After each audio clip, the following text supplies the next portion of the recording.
충성을 바치오리다.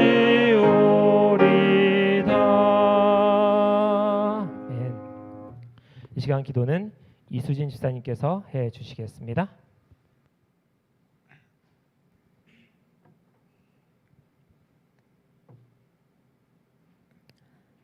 사랑의 예수님, 저희 오남교회 가족들 한 주 세상 속에서 열심히 생활하고 이곳에 모여 안식일의 첫 시간을 열게 해주시니 감사드립니다. 아멘. 길어지는 세상의 시름과 어려움으로 저희가 주님을 잊지 않게 해주시고 주님의 사랑이 저희에게 새로운 힘과 치료제가 되게 해주세요. 아멘. 세상의 모든 걸 내려놓고 온전히 주님과의 교제 시간이 되게 해주시기를 사랑의 예수님 이름으로 기도드렸습니다. 아멘. 특창은 두 번째 찬양은 특창으로 대신하도록 하겠습니다. 특창은 저희 가족이 특창을 하도록 하겠습니다.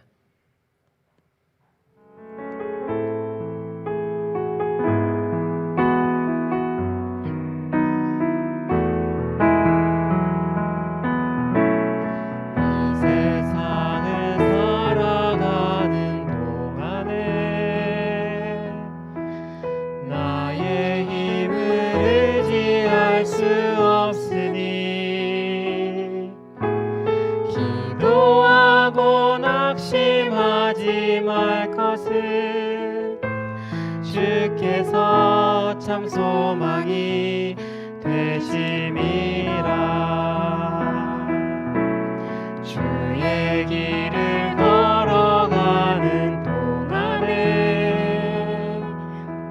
세상의 것 의지할 수 없으니 감사하고 낙심하지 말 것을 주께서 참 기쁨이 되심이라. 하나님의 꿈이 나의 비전이 되고 예수님의 성품이 나의 인격이 되고 성령님의 권능이 나의 능력이 되길 원하고 바라고 기도합니다. 이 세상을 살아가는 동안에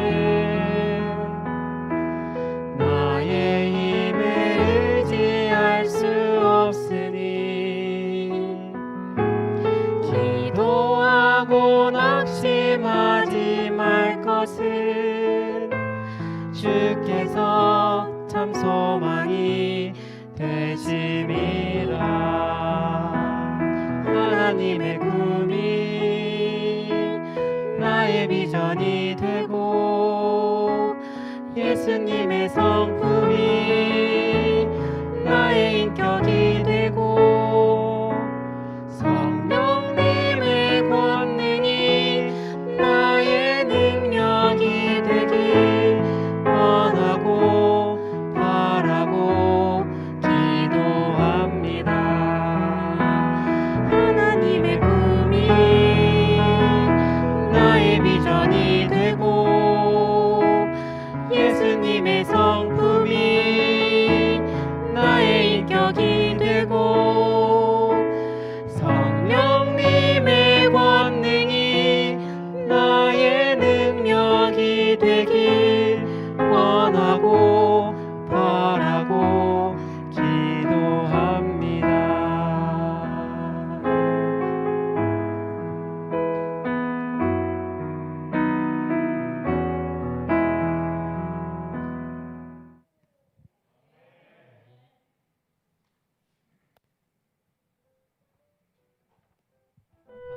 여러분 안녕하십니까? 네, 오늘 금요 문화채플에 오신 여러분을 진심으로 환영합니다. 오늘 이 장소는 어메이징 박물관이라고 하는 이름을 가진 장소가 되겠습니다. 여러분 박물관 혹시 마지막으로 가보신 적이 언제였죠? 굉장히 오래되셨으리라 생각을 합니다. 그곳에서 미술작품도 구경하고 또 앉아서 사람들과 이야기도 하고 하는 시간들을 언제 가지셨는지 참 궁금합니다. 이 시간 여러분들을 이 어메이징 박물관으로 초대합니다. 저는 이 저녁 여러분의 안내를 맡은 이 박물관의 큐레이터 유상훈입니다. 오늘 예, 박수 한번 주세요.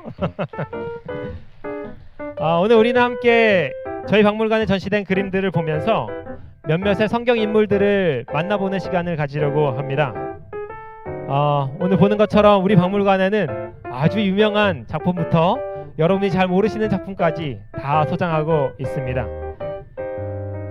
이 박물관의 특별한 특징은 뭐냐면 여러분 혹시 그 해리포터라고 보셨나요? 거기에 그림이 막 사람이 말하는 게 있어요. 여러분들께서는 오늘 이 그림에 있는 몇몇의 등장인물들을 만나서 그들의 이야기를 들어보실 수 있으리라 생각이 됩니다. 오늘 이 시간이 여러분들에게 정말로 좋은 시간이 되기를 간절히 바라겠습니다. 그러면 저희 이제 첫 번째 그림으로서 롯을 한번 살펴보겠는데요. 여러분 이 그림 보이시나요? 네, 여러분 이 그림 보시니까 어떠세요? 이 그림은 매우 명작이라고 불릴 수 있는 그런 그림입니다. 여러분께서 혹시 르네상스라고 들어보셨습니까? 예, 이 그림은 르네상스 바로 다음에 그려진 그림입니다. 르네상스 그림의 특징이 뭔지 혹시 아십니까? 여러분께 박물관에 가서 또 친구들과 함께 갔을 때에 지식을 뽐내실 수 있도록 오늘 잠깐 함께 이걸 살펴보도록 하겠습니다. 여러분 이렇게 보시면 르네상스 그림은 그림이 아주 예뻐요. 그런데 뭐 하고 있어요?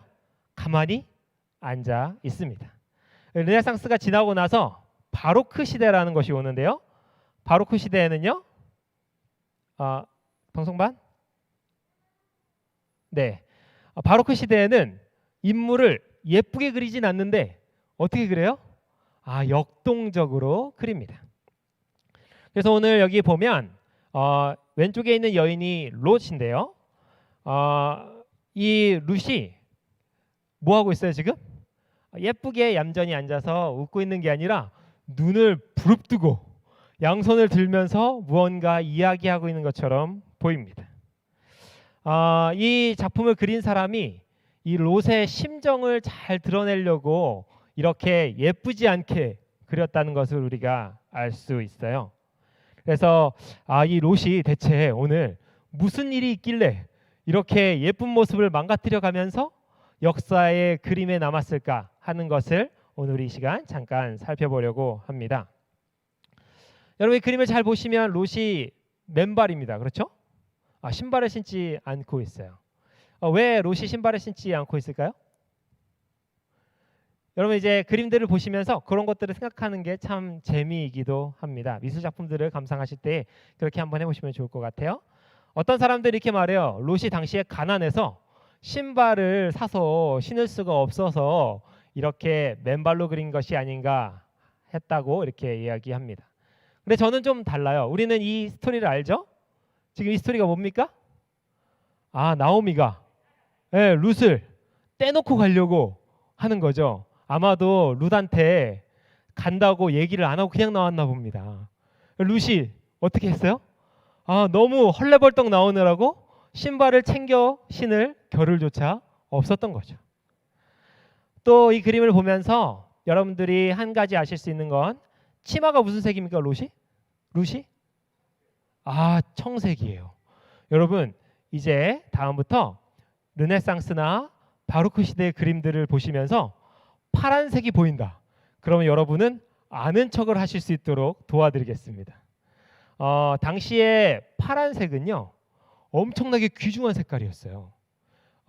청금석이라고 하는 보석 종류에서 파란색을 뽑을 수 있었는데 우리나라로 말하면 옥을 사용해서 물감을 만드는 거와 똑같았습니다. 우리나라의 옥이 얼마나 귀해요, 그렇죠? 그래서 같은 물감 무게의 금값으로 교환을 했어요. 그러면 파란색을 칠할 때 아무 사람한테나 칠하면 될까요? 아니면 정말로 고귀하고 중요한 사람에게 칠해야 될까요? 근데 룻이 지금 무슨 색깔 옷을 입고 있어요? 파란색 옷을 입고 있어요. 이 파란색을 보면서 이 룻이 비록 신발도 신지 않고 또 표정은 이상하게 일그러뜨리고 있지만 정말로 이 여인이 고귀하고 또 선하고 남들에게 칭찬받을 만한 성품을 가지고 있다는 것을 우리가 알 수 있습니다. 자, 그럼 이제 우리 함께 룻을 한번 만나보도록 하겠습니다.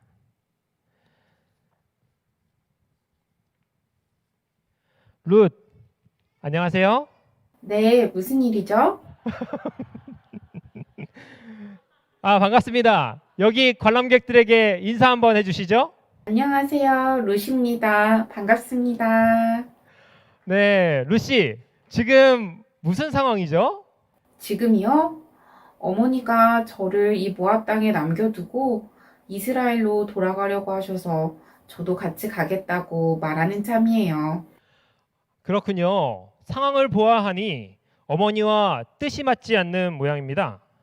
네, 정말 속상해요. 어머니는 여러 번 저에게 제 모압 가족들에게로 돌아가라고 하셨지요. 참 어떻게 보면 정말 좋은 어머니인 것 같은데요. 그렇지 않나요? 당신은 모압에서 태어나지 않았습니까? 모압 사람들이랑 같이 사는 게 당연하죠. 저야 모압 태생이지요. 그렇지만 지금 제가 어디 태생인지는 중요하지 않아요.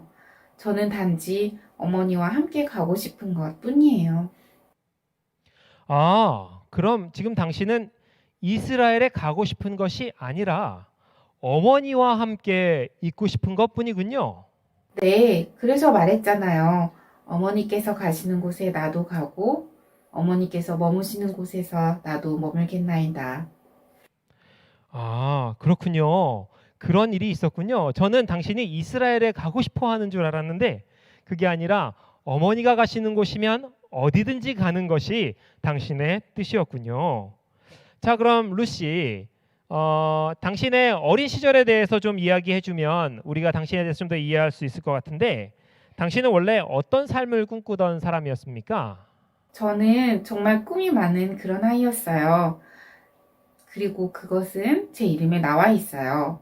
제 이름의 뜻은 친구, 그리고 우정이라는 뜻을 가지고 있습니다. 그 말처럼 저는 항상 친구들이 많았어요. 인싸였죠. 아무튼 사람들과 사귀고 알아가는 것이 저의 기쁨이었습니다. 어디 가도 기죽지 않고 항상 당당하기도 하고요. 아마도 지금 이 시대의 제 성격이면 영업직을 했으면 정말 잘했을 것 같네요. 네. 당신의 이야기를 읽어보면 정말로 어디 가서든지 아주 싹싹하고 또 친화력이 대단한 것 같습니다. 아마 영업직이나 사업을 했으면 장사를 했으면 아마 대박을 터뜨리지 않았을까 합니다. 그런데 차라리 모압으로 돌아가서 장사를 해서 돈을 많이 벌면 더 좋지 않을까요? 왜 친구들과 함께 당신이 잘하는 것 그리고 꿈을 이루지 않았습니까? 저는 정말 많은 친구가 있었지만 모두 다 자기 욕심만 챙기고 자기 자랑만 할 줄 알았지 저를 생각해주고 위해준 사람은 한 사람도 없었습니다. 하지만 제 남편과 어머니는 달랐어요. 저를 정말 잘 생각해 주셨거든요. 아마도 그들의 신앙이 그들을 정과 사랑이 넘치게 해줬던 것 같아요. 그렇군요.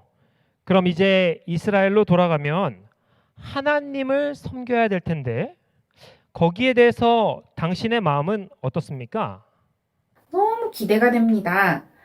내가 섬기던 신 그모스는 아이를 제사로 지내라고 하던 그런 신입니다. 항상 우리에게 무엇인가를 내놓으라고 하는 신이지요. 그런데 이스라엘의 하나님은 자신의 아이를 우리를 구원하기 위해 보내신다고 하더군요. 어떻게 인간을 위해 이렇게까지 하는 신이 있는지 너무 감동입니다. 저는 저의 어머니의 하나님을 따르게 되어서 지금 너무 행복합니다. 당신이 섬기던 모압의 신은 어린아이를 제사로 지내라고 하는 그런 신이었군요. 아이고, 잘하셨습니다. 부디 어머니의 고집을 꺾고 건승하게 되기를 간절히 바라겠습니다. 네. 네, 이렇게 룻을 떠나 보냈습니다. 여러분 굉장히 이 박물관이 흥미로우시죠? 네, 이 세상에 그 어떤 곳에도 없는 박물관입니다. 자, 이제 우리 함께 두 번째 인물을 좀 만나볼 텐데요. 1604년에 안나빌레 카라치라고 하는 분이 그린 그림입니다. 예수 그리스도와 베드로라고 하는 그림인데요. 여러분 이 그림을 보니까 시대가 어떤 것 같습니까? 르네상스일까요? 바로크일까요? 예, 바로크 시대입니다. 여전히 이 베드로의 모습을 거룩하고 성스럽고 그리고 인물의 가장 중앙에 그려놓지 않고 어떻게 해요? 매우 당황하고 일그러진 표정으로 그리면서 감정을 충분히 우리가 느낄 수 있게 해주고 있죠. 또 여러분께서 보시면 파란색이 쓰였습니까? 안 쓰였습니까? 예, 그러면 이 파란색을 옷을 입고 있는 사람은 어떤 사람이에요? 매주 귀하고 또 이 그림에서 중요한 사람입니다. 그런데 의문이 들지 않으세요? 예수님에게는 왜 파란색이 안 쓰였을까? 그렇죠? 예, 이때 당시에 빨간색도 파란색과 마찬가지로 매우 귀한 색깔 중에 하나였어요. 그런데 빨간색은 파란색이랑 귀한 이유가 달랐습니다. 파란색은요 비쌌어요. 빨간색은요 희생이 들어가야 했습니다. 여러분 혹시 진사라고 하십니까? 예, 우리 부적 쓸 때 뭐 이렇게 빨간색으로 하시는 거 있잖아요, 그렇죠? 거기에 문제가 뭐냐면 수은이 들어가 있어요. 그래서 빨간색 물감을 만들려면 사람들의 건강이 매우 빨리 나빠지고 수은 중독으로 빨간 염료를 채취하는 사람들은 빨리 죽었습니다. 그래서 빨간색은 목숨값처럼 여겨졌어요. 그런데 빨간색을 누구한테 썼어요? 예수님에게 희생을 나타내고 또 그만큼 귀한 생명을 나타내는 색이기 때문에 예수님께 사용된 것입니다. 오늘 이 장면을 잘 보시면 이 장면은 쿼바디스 도미네라고 하는 장면입니다. 이름이 뭐냐면 주여 어디로 가시나이까 라고 하는 내용인데요. 네로 황제 시대 때 있었던 일을 이제 외경에 그려져 있는 내용을 이제 이 사람이 그린 것인데요. 1600년대에도 이 이야기가 널리 퍼졌던 모양입니다. 이제 보면 네로 황제의 박해가 극심해져 가고 있었습니다. 이제 바울 사도도 잡혀서 이제 죽기 일보 직전이고요. 또 그 이전에 로마에 화재가 일어나서 네로 황제가 그리스도인들이 이 화재를 일으켰다고 말하고 그리스도인들을 처절하게 짓밟는 때였어요. 그때 베드로가 로마에 있다가 그 핍박을 피해서 로마 시내를 벗어나는 중에 있었습니다. 근데 로마 시내를 벗어나서 길을 걷고 있는데 저 앞에서 누가 걸어오는 것입니다. 누구예요? 예수님이요. 예수님을 만나서 베드로가 이렇게 묻습니다. 커바디스 도미네, 주여 어디로 가시나이까? 저곳으로 가면 안 됩니다. 그때 주님께서 말씀하셨어요. 내가 너 대신에 다시 저곳으로 가노라. 그러자 베드로가 어떻게 했어요? 주의 십자가를 내가 지겠나이다 하고 그의 길을 돌려서 다시 로마로 돌아왔고요. 베드로 사도는 로마에서 순교당했습니다. 그 장면을 이렇게 그린 것이라 할 수 있겠습니다. 사실 이 장면은요 이미 원작이 있습니다. 이 그림인데요. 여러분 이 그림은 어느 시대 그림일까요? 이 그림은 르네상스 시대 그림입니다. 예, 등장인물들의 움직임이 매우 적죠. 그리고 최대한 아름답고 또 멋있게 그려놓은 것을 볼 수 있습니다. 제가 이 그림을 보면서 참 감동이 하나 있었어요. 뭐냐면 예수님께서 어떻게 하고 계세요?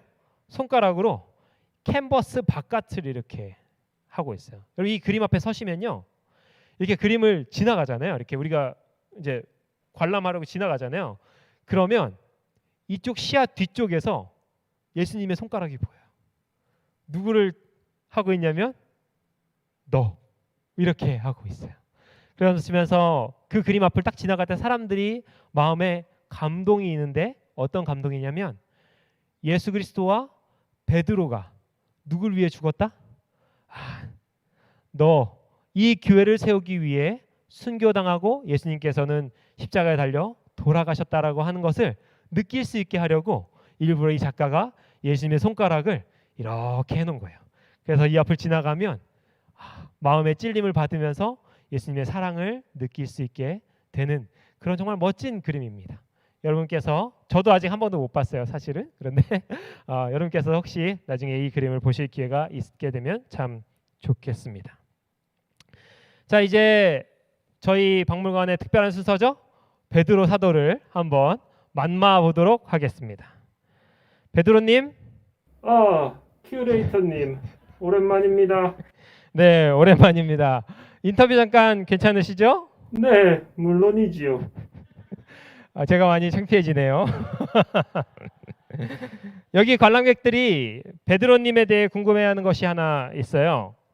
베드로님이 예수님을 만났을 때에 결혼도 한 상태고 장모님도 아픈 상태였는데 예수님을 따르는 게 힘들지는 않으셨나요? 왜 안 힘들었겠습니까?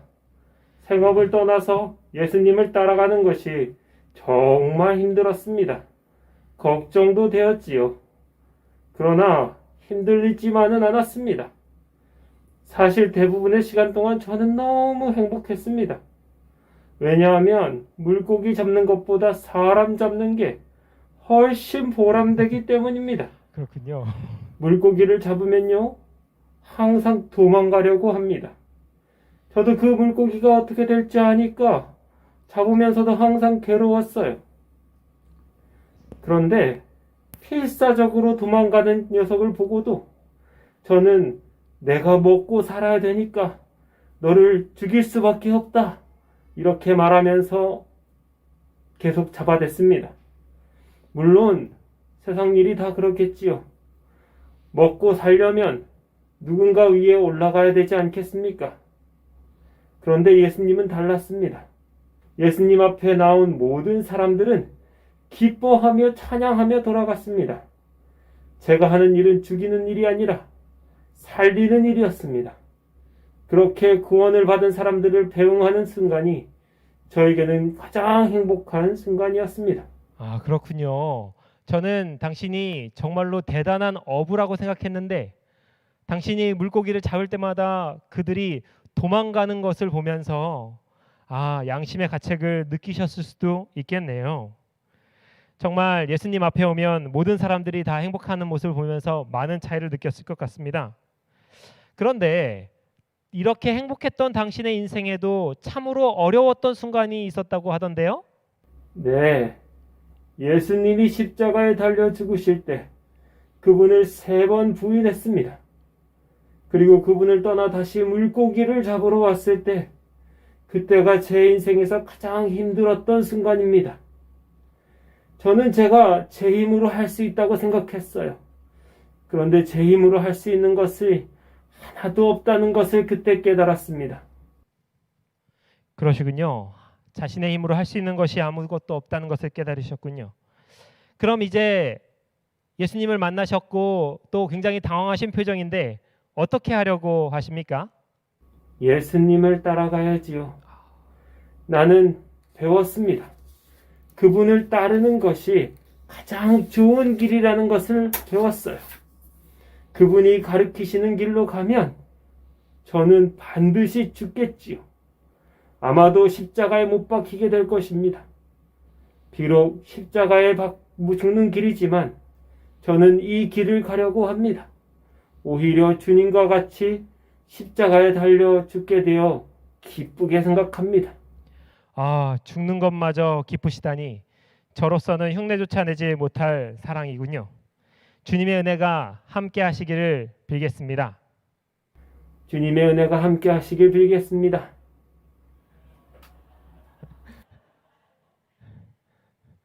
네, 가셨네요. 자, 이제 관람이 거의 마쳐 갑니다. 늦은 밤에 오셔서 저희가 관람 시간을 좀 빨리 당겨야 될 것 같습니다.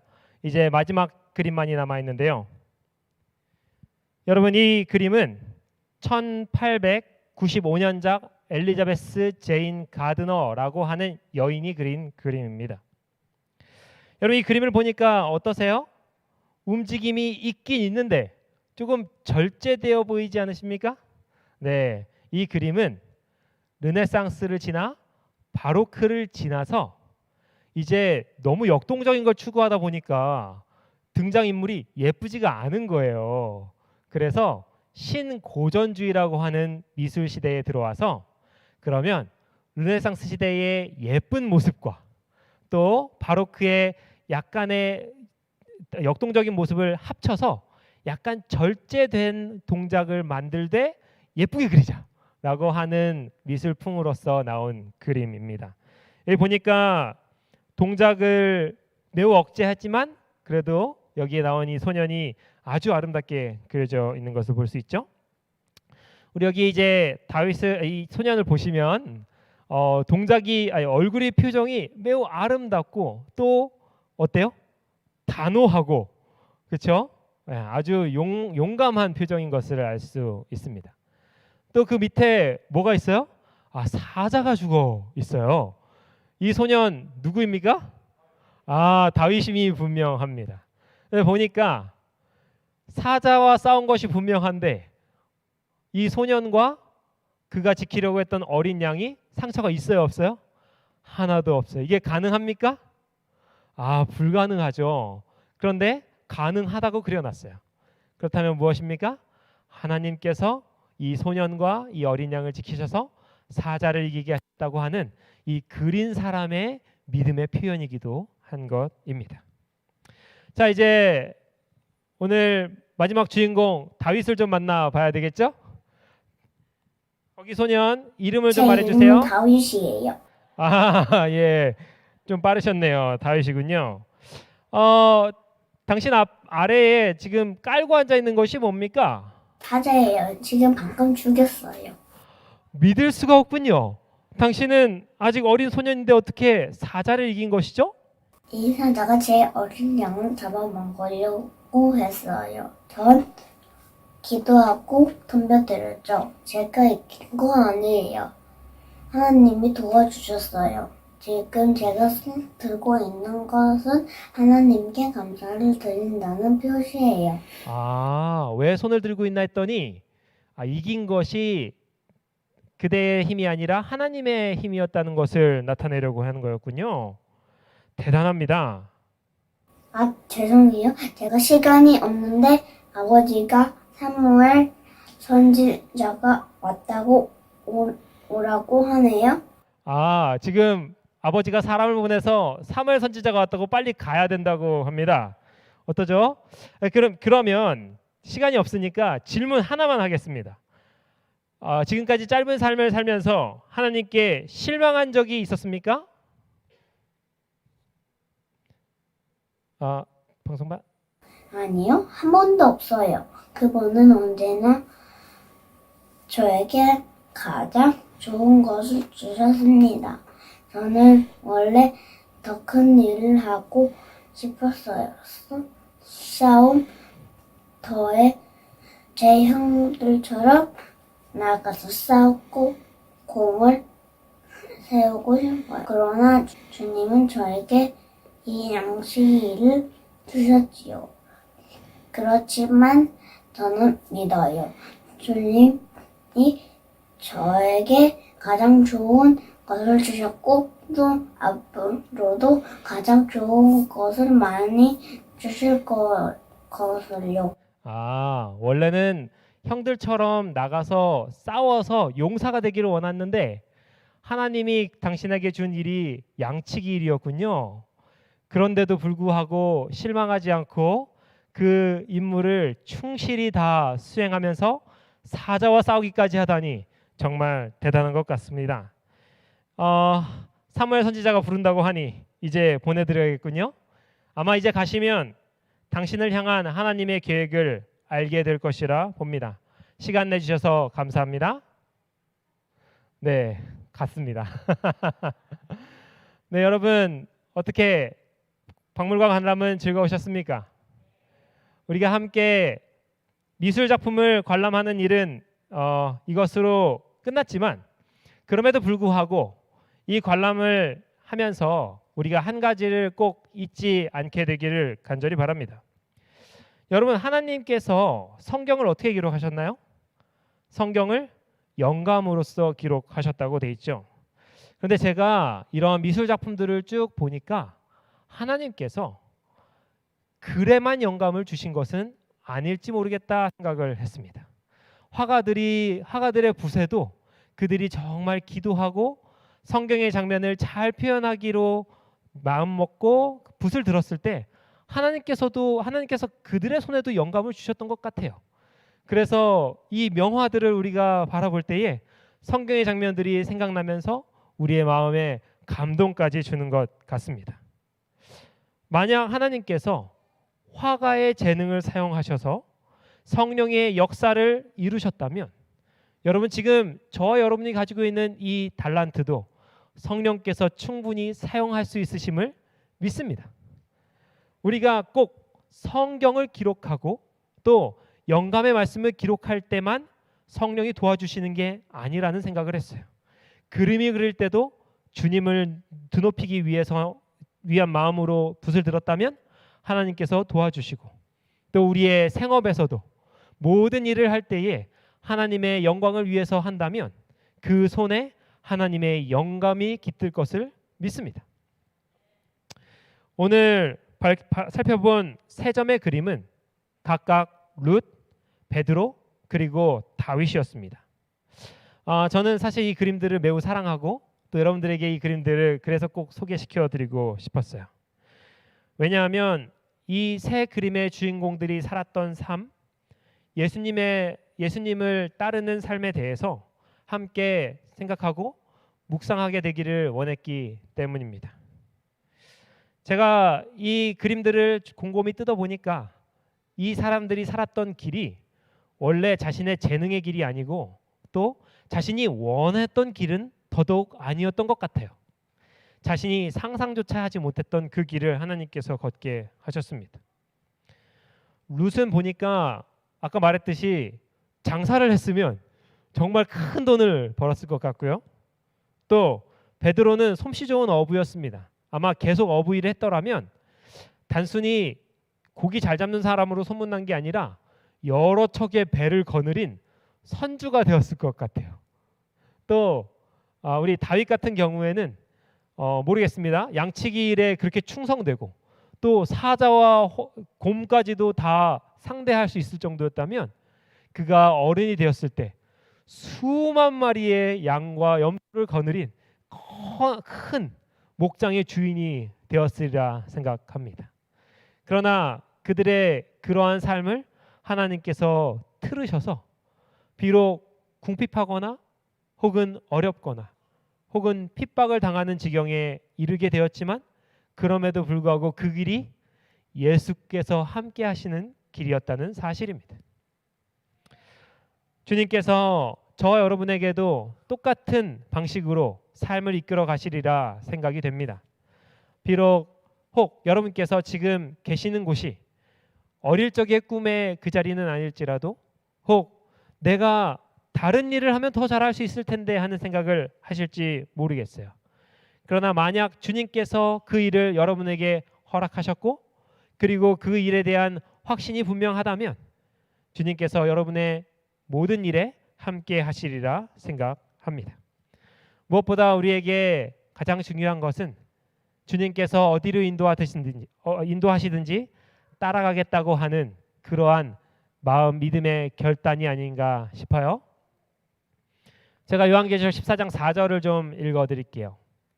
이 사람들은 여자와 더불어 더럽히지 아니하고 순결한 자라 어린 양이 어디로 인도하든지 따라가는 자며 사람 가운데서 속량을 받아 처음 익은 열매로 하나님과 어린 양에게 속한 자들이니. 우리가 주님께서 어디로 인도하시든지 따라감으로써 여러분께서 주님의 것이 되기를 간절히 소망합니다. 성경의 인물들처럼 우리도 하늘나라 가서 우리의 삶에 있었던 모든 일들을 또 우주 거민들 앞에서 간증하고 또 즐거워하는 시간이 되기를 간절히 바라면서 이 시간 이 문화 채플 시간을 마치도록 하겠습니다. 함께 기도하시겠습니다. 사랑과 자비가 많으신 아버지 하나님, 오늘 이 어메이징 박물관의 개관을 허락하여 주신 것 감사드립니다. 우리가 함께 성경의 인물들을 만나보며 그들의 삶을 짚어보았습니다. 하나님, 우리도 주께서 어디로 인도하시든지 따라가는 그러한 주의 백성이 될 수 있도록 도와주시옵소서. 우리가 지금 이 시간 당신 앞에 주님께서 정말 말 그대로 어디로 인도하시든지 따라가기로 결심하고 또 선언합니다. 주님, 이제 이 마지막 시대에 주님께서 복음을 알지 못하고 또 하나님에 대해서 듣지 못한 그러한 이웃들을 향해 우리들을 보내주시기를 원하오니 주여 보내 허락하여 주시옵소서. 우리가 혹 원수에게 갈지라도 그들에게 복음을 들고 가겠사오며 우리의 옆집에 보내셔도 우리가 주님의 소식을 담대히 전하겠사오니 주님 이 복을 우리에게 허락하여 주시옵소서. 이 저녁 당신께서 주신 이 안식일 평안하게 도와주시고 또 주님 안에서 쉼을 누릴 수 있도록 하여 주시옵기를 예수님의 이름으로 기도드렸습니다. 아멘.